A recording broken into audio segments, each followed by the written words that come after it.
I wanted to do a video today talking about my weight loss journey, where in 5 weeks I lost 30 pounds and how I did it.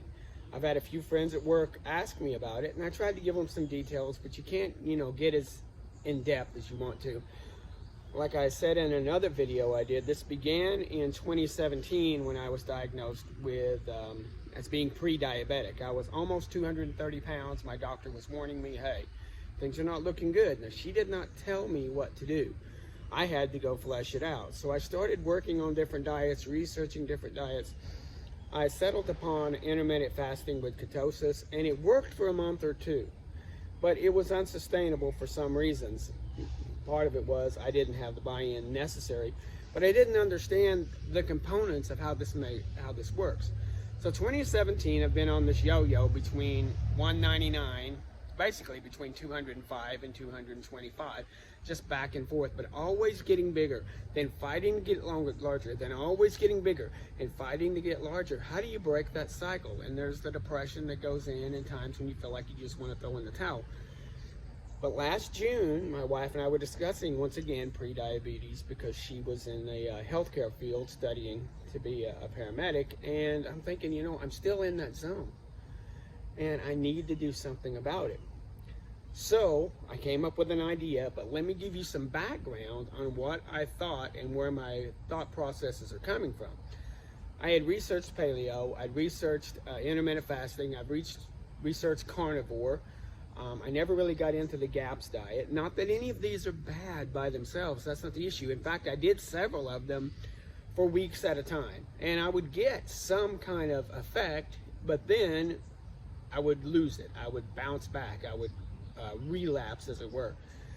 So you have to understand that your body works a certain way. It's called homeostasis. Your body doesn't know how much you weigh. Your body, all it knows is, I'm doing without calories, I need to try to save calories. I'm doing without, I need to try to save. Your body doesn't know that you're 230 on your way to pre-diabetes. All your body knows is, I'm in a caloric deficit, and I gotta start conserving a lot. You have to get your body on your side. You have to understand the components of what you're doing. There's one doctor I listened to, and I even read his book, Dr. Robert Gundry. He talks about how that you have to work with your body. He talks about how that, for example, if people are fasting incorrectly, or if you're eating junk food is what I want to say, you're eating a lot of high carbs, you're telling your body, I'm around some place that has no food, therefore it starts storing those carbs because it thinks that you're in a place with no good food. Whereas if you're eating good food, your body goes, I'm in a place where I can relax, I don't have to store as much food. So if you're eating junk, if you're eating high fructose corn syrup, if you're eating all of this stuff, your body thinks you're in a place where there's no food, and therefore it starts storing fat.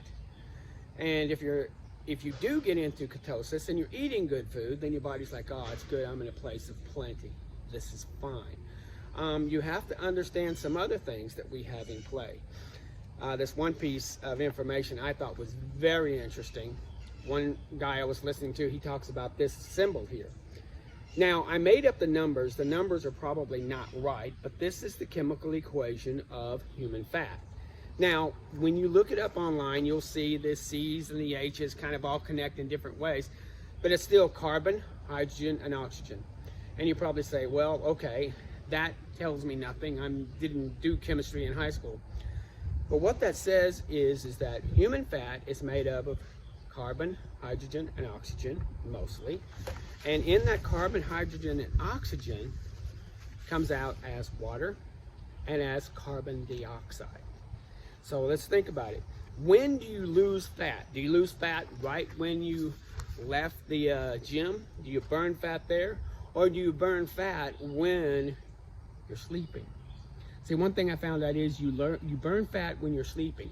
You burn fat when you're respirating out that carbon dioxide.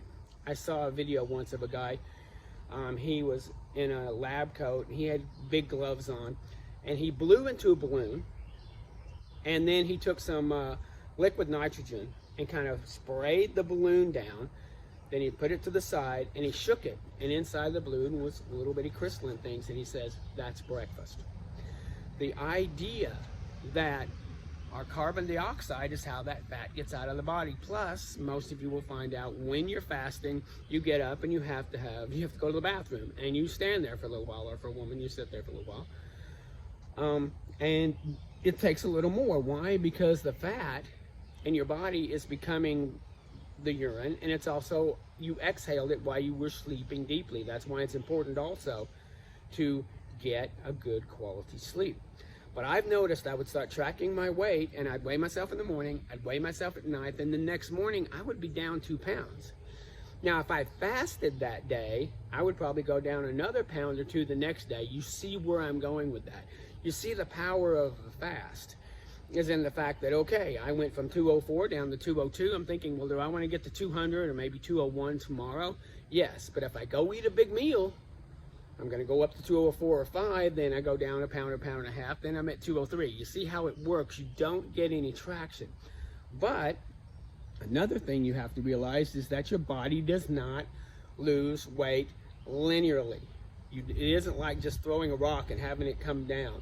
You're going to be like this. This is how it works. I noticed that in the first week, I lost 2 pounds a day, and I thought, great, I'll have this done in 3 weeks. All of a sudden, I started stalling at 1 pound. Sometimes I'd go up a pound. Sometimes I'd go down a pound. And I had to kind of fight it down. I had to come up with different strategies.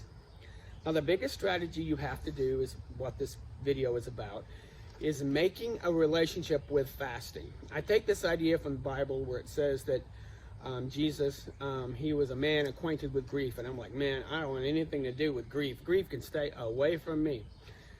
But to fast, to do this, you have to make a relationship with pain, mental pain mostly, and with fasting itself. Now, when I say mental pain, your fights are going to be up here, not here. This is lying. This says I don't have enough food. I need to go eat. And your mind is saying, no, you have plenty of food. You'll be all right. And you have to have strategies to deal with this. You have to kind of strategize your day. You have to understand your strengths and weaknesses of a day. For example, if I'm home all day, I have to have different strategies because of the refrigerators right there, than if I'm going to be busy all day like at work. I'm working 8 hours at work. It's a half an hour drive there, half an hour drive back. If I cannot eat for the 2 hours in the morning, and if I can come home and stay in my chair and not go to the refrigerator, I get the benefit of that entire night fast. So you have to kind of prepare yourself. I remember one night I was sitting there, I use a scale from 1 to 10. Sometimes we're at 2 or 3. We're cool. I mean, I could eat, but I could not. But sometimes you spike up to 6 or 7 when you're like, I really want to go get something to eat. But I went in, and part of my strategies was to get down to the underwear, take a reading, and say, okay, you're at 204. Do you want to go up to 205 or 205 and a half, and then tomorrow morning be 203? Or do you want to be 202? See, even that little bit of that little pound that can be is very powerful in your mind. It's like, no, I want the 202. I don't want the 203, or maybe I'll just plateau. If you eat at night, your body will consume the food you ate. It probably turns into fat the next day, to tell you the truth. When you're sleeping, it'll just eat on what you're eating. If you don't eat anything, it eats on you. So fasting is a relationship you have to create. But what I found also, what worked for me, and I think works for everybody, is to get creative. Because you got to shake it up. Like I said, if you do intermittent fasting, but pretty soon your body catches on and goes, I see what you're doing there, and it starts adjusting to that, and you plateau, or you don't lose as much. There's also, you'll do paleo for a while, then I got you, and it starts changing. There's also a time where you will go and you're doing carnivore. You're eating all this meat, and then all of a sudden, I see what you're doing. It starts forcing itself into some kind of compliancy, some sort of homeostasis to stop at that point. Okay, we're going to stop here. And you're like, no, I've still got 30 pounds to go. No, we're going to stop here. Your battle is from your mind to your body. And when we let our body win, there's something in our body called ghrelin. You have to realize is that ghrelin, you can work ghrelin for you. It's the hormone that makes you hungry. It makes you at a 5 or 6 or 7. Now, I'm not talking about 8, 9, and 10. In fact, I never got there. I've always had a 5, 6, 7. I never had an 8, 9, or 10. Remember, this is just for entertainment purposes only. See your doctor. I did go to my doctor before I did this. I worked out this plan with her. I didn't just pull all of this, off the YouTubes and put it together myself. But I came up with a plan, and let me share it with you, to break it up, to keep fooling this. And so, if you look at this chart, first I would do a day of keto for 3 hours. Now, we're going to talk about ketogenic food in a minute. It's easy. It's all over the place. We're going to talk about that. But I would do a 3-hour keto feeding window, and then I would stop. So I tell myself, okay, you can eat all the keto food you want for 3 hours. Next day was a 24-hour fast of just water, coffee, unsweetened tea if you want, but no food.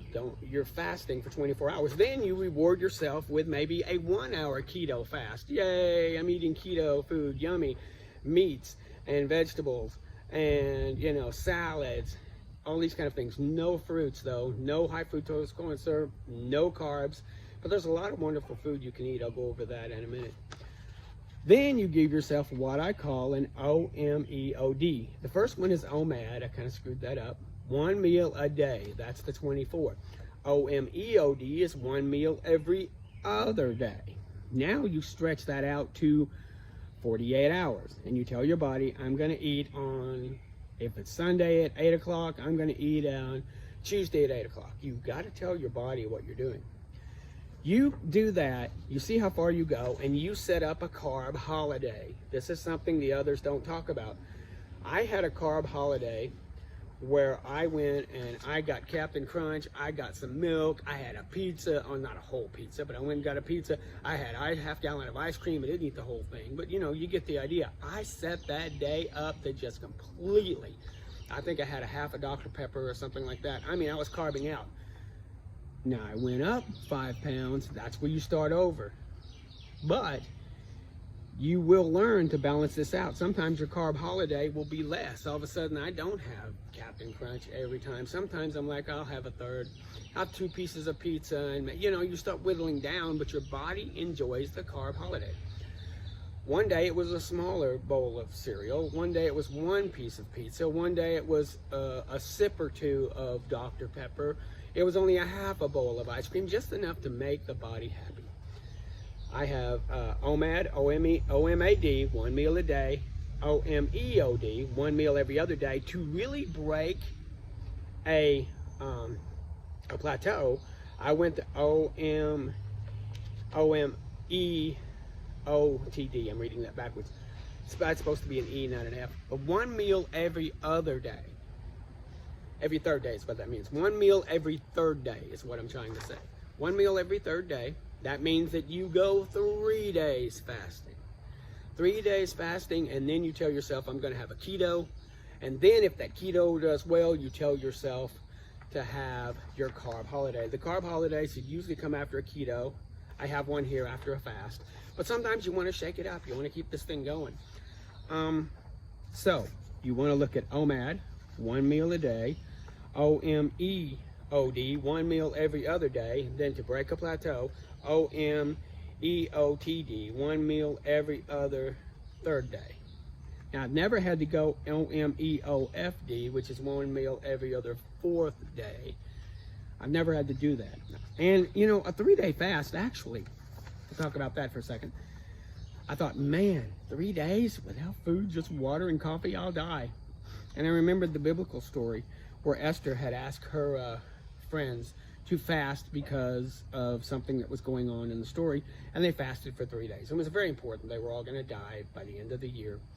And so she did a fast of 3 days, and I thought, man, how cruel that is. You're telling these women to sit around without food, and they're just probably leaning back and forth, and I'm so hungry. How mean of her. Well, that's not how it works. You will find also that, and I have a chart for this, is that your body will spike when you're fasting for about 36 to 45 hours, and then it goes, fine, I give up. I did a graph here to show that. You'll start at a 1 to 10, and this is about a 6 or a 7, but you'll start at a 1 to 10, and as you get closer to 24 hours, you'll spike up. Then when you get to closer to 48, your body goes fine. And then you can take this as many days as you want. And I've seen this happen several times with me. In fact, it happens pretty regularly. My body is now used to fasting, which is something also very important. You have to make fasting a part of your lifestyle. It's a part of your lifestyle. You cannot just, it's like paleo. I'll do it for a while, then I'll go live my life. Or keto. I'll do it for a while till I get back in my fighting ways. Then I'm going to do what I want. It's very possible, especially if you're over 45, you're never going to eat like you ate before.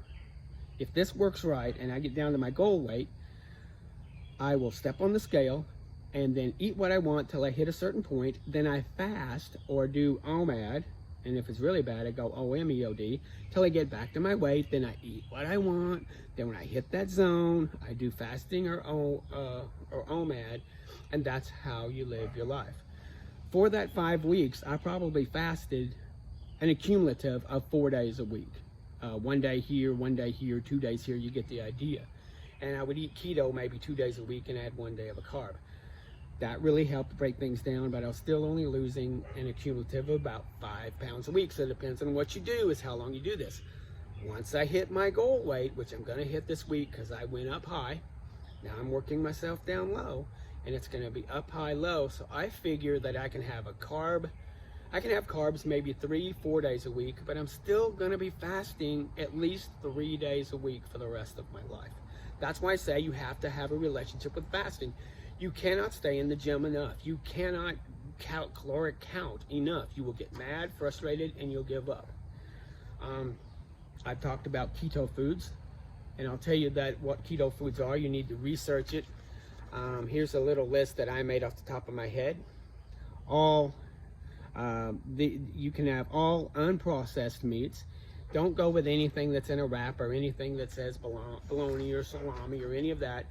By beef, by pork, by chicken, by salmon. You can have canned meats if you have to be careful. Watch for anything that has high fructose corn syrup. That's your big enemy.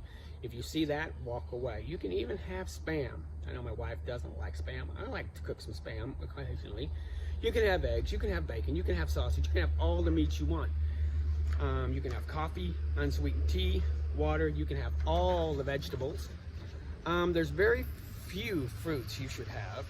I can't think of one that doesn't spike your insulin, which is what you're trying not to do. But you can have cheese. You can't have cream cheese. You can't have any dairy products like milk or anything like that. Have to watch out for cottage cheese and watch out for sour cream. But you can have regular cream cheese and cheese. You can have bean dip. I would do that with celery, with carrots. If you got some broccoli, use some bean dip. Use some cream cheese for those. They make wonderful snacks. Carrots are great snacks. You're watching TV, get some bean dip. You can have a little bit of peanut butter. Be careful with it. You can have some lentils there. The one chip that you can have, and when I found this out, I bought them up, is you can have pork rinds. If you're sitting there saying, well, I don't get Doritos, I don't get Fritos, I don't get this, you can have pork rinds. But you have to have a no-fly zone. After you hit your goal weight, you can play with that no-fly zone. But until you get your goal weight, you have to have no high fructose corn syrup. No high fructose corn syrup. If you see it, don't eat it. No pop, no chips, no pasta, no breads, no wheat, no flour, no crackers, none of those yummy Nabisco things or Cheez-Its or all of that. You can't have any of that. You have to stay away from that. One day I made a meal and sent a picture to my brother. I had this big plate rounded over with all kinds of meats and have a big salad, and you can even have the bacon bits on the salad. I get a little bit of ranch dressing or Italian, just a little bit. Don't put on too much. And I had a big cup of coffee. You can't have any fruit drinks, sorry. You can't have energy drinks. But you can have all the rest of those things. So I had this big layout, and I was feasting and satiation. One thing I'll say at the end is the good quality foods are great for satiation. The dummy foods, the high carb foods, the chips, the pop, the cookies, the crackers, they just burn through you. They leave you hungry. You can't have rice either. Now you can have rice as a carb and pasta as a carb. After you hit your goal weight, you gotta stay away from rice. High carb. You gotta count your carbs and stay away from high fructose corn syrup. Here at the end is where I want to go. You have to create a relationship with fasting. Fasting is going to be your friend for the rest of your life. So if you think you're going to eat 7 days a week, again, it won't happen, and you'll fall into this cycle. But if you think, okay, I'm going to eat what I want, fast a day or two, eat what I want, fast for a day or two. So that's your relationship, and I plan on having half a pizza in 3 days, and it's going to be great. Thank you.